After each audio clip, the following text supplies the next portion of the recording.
Tout est parti de la diffusion lundi 9 décembre d'un documentaire sur 2 chaînes de télévision publiques algériennes. Un ancien djihadiste algérien repenti, Mohamed Amin Aissaoui, raconte qu'il a été approché par le représentant d'une association française travaillant selon lui pour la DGSE, les services de renseignement extérieur français. Ce contact français aurait incité Aissaoui à recruter de jeunes islamistes pour déstabiliser le pouvoir algérien.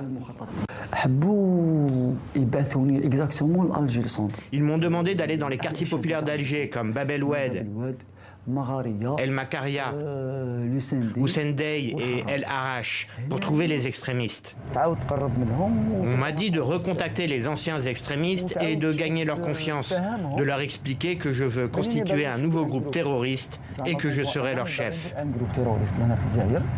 Dans la foulée, l'ambassadeur français à Alger, Stéphane Romatet, est convoqué au ministère algérien des Affaires étrangères. Alger met en garde la France après la révélation de ce qu'elle décrit comme une tentative de déstabilisation. L'affaire ne devient publique que ce dimanche via la presse officielle qui cite des sources diplomatiques évoquant la volonté notoire de la France de nuire grandement à l'Algérie. Interrogé ce dimanche à la radio, le ministre français des Affaires étrangères confirme et regrette cette convocation de l'ambassadeur Romatet. Ce sont des accusations infondées et fantaisistes que j'ai évidemment eu notre ambassadeur au téléphone pour lui assurer de notre soutien. Et que s'agissant de notre relation avec l'Algérie, nous avons dit, nous avons même écrit en 2022, le président Tebboune, le président Macron, une feuille de route qui projette la relation entre nos deux pays sur l'avenir. Ce dernier rebondissement dans les relations algéro-françaises, déjà très tendues, n'augure rien de bon pour la suite, selon ce journaliste, fin connaisseur du dossier.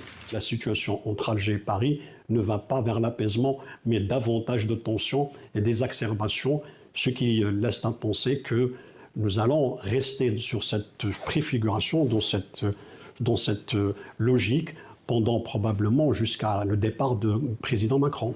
L'été dernier, Alger avait rappelé son ambassadeur en France après l'annonce par Paris d'un soutien appuyé à un plan sous souveraineté marocaine pour l'autonomie du Sahara occidental.